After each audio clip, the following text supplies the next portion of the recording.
Bismillahirrahmanirrahim. Assalamu alaikum. Class 7 subject is English and today the date is 9th of April 2021. Topic is Bad in Summer. It is the poem written by the Robert Louis Stevenson and today our content is explanation of the poem, introduction of the poet and the feelings of the children.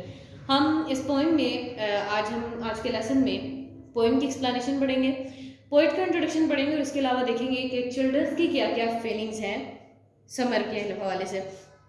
अगर बात की जाए bed in summer की, सबसे पहले intro पढ़ लेते हैं पोइट का कि पोइम लिखी किसने है।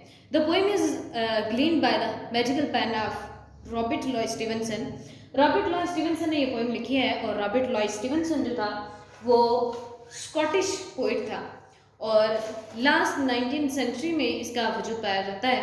और Scottish poet Robert Louis Stevenson जो था उसकी अक्सर ही पोइम्स देखी जाएं तो वो चिल्ड्रन को बहुत ज़्यादा डिस्कस करता है अपनी पोइम्स में, बिकॉज ऑफ दैट कि उसको सिर्फ एक चीज़ जो सबसे ज़्यादा उसको इमोशनल करती थी, दैट इज़ हिज चाइल्डहुड।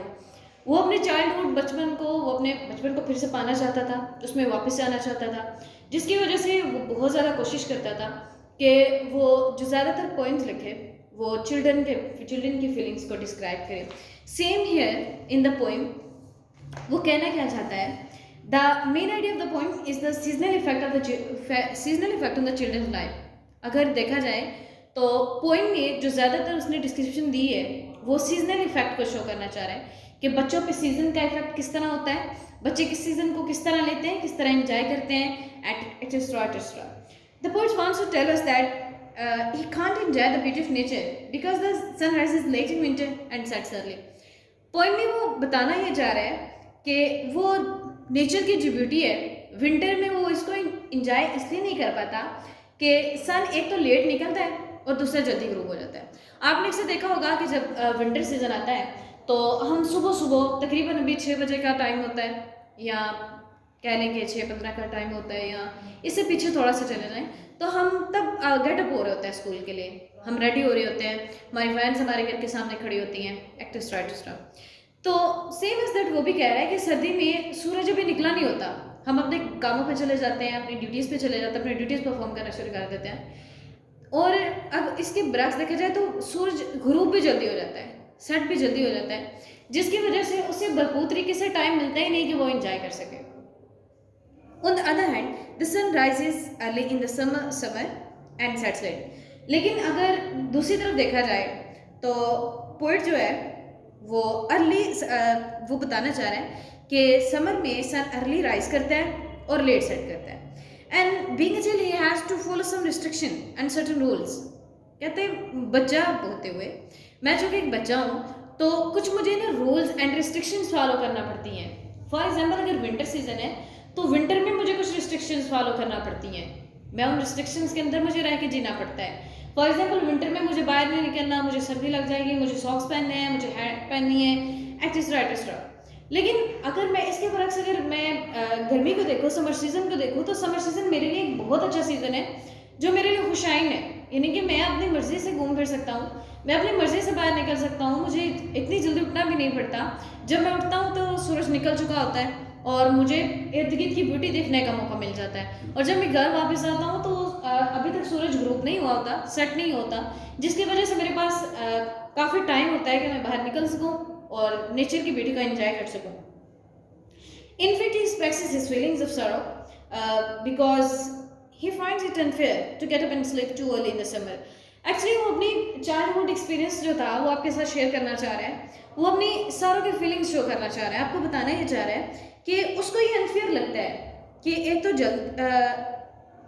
जल्दी उठ जाओ and sleep too early in winter, और कहता है कि जल्दी सो जाओ, ठीक है। लेकिन फिर वो कहता है कि मुझे इसके बरक्स जो है समर सीजन अच्छा लगता है। Because of that let's start from the very first paragraph. In winter I get up at night and dressed by the yellow candle light. अब वो कह रहा है कि सर्दी में अगर देखा जाए तो येलो कैंडल लाइट जी अभी दिन में नहीं चढ़ा होता पूरी तरह से, तो मुझे अपने लैंप की रोशनी में मुझे अपनी ड्रेस चेंज करना पड़ती है। And in summer quite the other way I have to get bed by day. लेकिन अगर गर्मी की बात की जाए तो कहता है वो उसके बिल्कुल बरक्स है, मुझे दिन में भी सोना पड़ता है गर्मी में, हालांकि ऐसा होना नहीं चाहिए। तो लेकिन फिर भी मैं गर्मी में सो ही जाता हूँ. Then next, I have to go to bed and see the birds still hopping on the tree, or hear the ground and people's feet still going past me in the street. और ये कह रहे हैं कि मुझे bed पे तो भेजा जा रहा है सोने के लिए, लेकिन अब मुझे समर सीजन मिला तो कम से कम मुझे इन रिस्ट्रिक्शन से तो बाहर निकलने दिया जाए कि मैं अपनी मर्जी से बाहर नहीं निकल सकता. मुझे इस नेचर को एंजॉय करना है, मुझे नेचर को देखना है कि नेचर किस तरह की है. बर्ड ट्रीज पे हॉप करते हैं, मुझे उनको देखना है. मुझे उन लोगों को देखना है जो गुजर के जा रहे हैं मेरे घर के पास से, जो मेरे पास से गुजर के जा रहे हैं, जो वक्त मेरे पास से गुजर के जा रहे हैं, मुझे इसे इंजॉय करना है. मुझे इस रिस्ट्रिक्शन से बाहर निकाला जाए. विंटर सीजन है तब भी मेरे पे रिस्ट्रिक्शन लगाई जाती हैं, तब भी मुझे सर्टेन रूल्स दिए जाते हैं फॉलो करने के लिए. सेम इज दैट, अगर विंटर सीजन है तो भी मुझे रिस्ट्रिक्शंस लगा के दी जाती हैं. Next, and does it not seem hard to you when all the sky is clear and blue and I should like so much to play to have to go to bed by day. वो कहते हैं कि अब गर्मी का season आ गया है, अब चूँकि स्काई भी ब्लू है, तो अब मुझे एक काम तो करने दिया जाए कम से कम. मैं बहुत जी भर के खेलना चाहता हूँ इस मौसम में, मैं इस मौसम को एंजॉय करना चाहता हूँ, मैं इस मौसम को देखना चाहता हूँ. सो मुझे एंजॉय करने दिया जाए, मुझ पर रिस्ट्रिक्शंस ना लगाए जाए. So this was the Robert Louis Stevenson feelings about the childhood and the seasonal effect on children. उसने बच्चों की फीलिंग्स को बड़े अच्छे तरीके से डिस्क्राइब किया है कि बच्चे किसी भी सीज़न को किस तरह लेते हैं, विंटर को किस तरह लेते हैं, समर को किस तरह लेते हैं. दोनों मौसम को उसने इतने अच्छे तरीके से डिस्क्राइब किया है कि all the feelings he has described the childhood in this poem by saying that कि जहाँ समर में रिस्ट्रिक्शन है वहाँ विंटर में भी, और जहाँ विंटर में रिस्ट्रिक्शन है वहाँ समर में भी है. So let's have a look at the summary of the poem. And now let's have a look at the summary of the poem. This poem has been gleaned by the magical pen of Robert Louis Stevenson. Robert Louis Stevenson ने ये poem लिखी है. He has described seasonal effect on children's life. उसने बच्चों की ज़िंदगी में जो seasonal effect पड़ता है उसको describe किया है. The poet wants to tell us that he can't enjoy the beauty of nature because the sun rises late and sets early. वो कहते हैं कि विंटर में वो इन चीज़ों को enjoy नहीं कर सकता, नेचर को enjoy नहीं कर सकता because of that कि सन जल्दी लेट राइज करता है और जल्दी जो सेट्स करता है. ऑन द अदर हैंड अगर दूसरी तरफ देखा जाए, the sun rises early in summer and sets late. Early rise करता है एंड लेट सेट करता है. And being as well he has to follow some certain rules. उसे कुछ रूल्स जो है वो फॉलो करना पड़ते हैं. In fact he expresses his feelings of सरो. हकीकत में वो अपनी जो फीलिंग्स ऑफ सरो एक्सप्रेस करना चाहता है because he finds unfair to get up and sleep too early in the summer. Because that कि वो कहता है कि उसे जल्दी सोना पड़ता है और जल्दी उठना पड़ता है, इसकी वजह से उसको अनफेयर लगता है. So this was the summary of the poem, introduction of the poet and explanation of the poem. Hope so you have understood all the lecture and if you have any confusion about anything about the poem, you can ask me question in the comments below there. So I'll be with you with a new lecture. Hope so to have a nice day. Till then, goodbye. Allah Hafiz.